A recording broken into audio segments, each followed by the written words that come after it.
ನಾನಿಲ್ಲಿ ಎಣ್ಣೆ ಎಣ್ಗಾಯಿ ಪಲ್ಯ ಹೇಗೆ ಮಾಡೋದು ಅಂತ ಹೇಳ್ಕೊಡ್ತಾ ಇದ್ದೀನಿ. ಮೊದಲಿಗೆ ನಾವಿಲ್ಲಿ ಎಣ್ಗಾಯಿನ ಈ ಥರ 4 ಪೀಸ್ಗಳಾಗಿ ಕಟ್ ಮಾಡ್ಕೊಬೇಕು.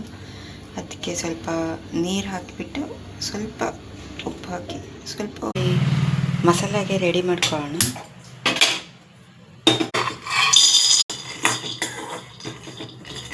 ಶೇಂಗಾ ಅಂದರೆ ಕಡಲೆಬೇಳೆ ಹುರ್ಕೊಂಡಿದ್ದಾಯಿತು. ಇವಾಗ ಸ್ವಲ್ಪ ಬಿಳಿ ಎಳ್ಳು, ಅದು ಸ್ವಲ್ಪ ಕೆಂಪು ಕಲರ್ ಬರೋವಾಗ ಹುರಿತಾ ಇರೋಣ. ಎಳ್ಳು ಹುರ್ಕೊಂಡಿದ್ದಾದಮೇಲೆ ಒಂದು ಮೀಡಿಯಮ್ ಸೈಜ್ ಈರುಳ್ಳಿನ ಕಟ್ ಮಾಡಿ ಇಟ್ಕೊಂಡಿದ್ದೀನಿ. ಅದನ್ನು ಸ್ವಲ್ಪ ಕೆಂಪಗಾಗೋವರೆಗೂ ಹುರ್ಕೊಳ್ಳೋಣ. ಅದಕ್ಕೆ ಸ್ವಲ್ಪ ಬೆಳ್ಳುಳ್ಳಿನ ಆ್ಯಡ್ ಮಾಡ್ತಾ ಇದ್ದೀನಿ.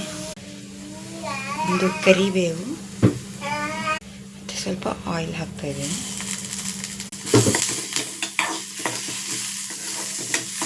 ಇವಾಗ ಇದಕ್ಕೆ ಒಂದು ಹಸಿಮೆಣಸಿನ್ಕಾಯಿ ಹಾಕ್ಕೊತಾ ಇದ್ದೀನಿ. ಈ ಥರ ಗೋಲ್ಡನ್ ಬ್ರೌನ್ ಬರೋವರೆಗೂ ಹುರ್ಕೊಳ್ಳೋಣ. ಅದಾದಮೇಲೆ ಒಂದು ಕಡೆ ತೆಗೆದು ಇಡೋಣ. ಇವಾಗ ಇದಕ್ಕೆ ನಾನು ಒಣ ಕೊಬ್ಬರಿ ಹಾಕ್ತಾ ಇದ್ದೀನಿ. ಈ ಥರ ಗೋಲ್ಡನ್ ಬ್ರೌನ್ ಆದಮೇಲೆ ಇದನ್ನು ತೆಗೆದು ಮಿಕ್ಸಿ ಜಾರ್ಗೆ ಹಾಕೋಣ.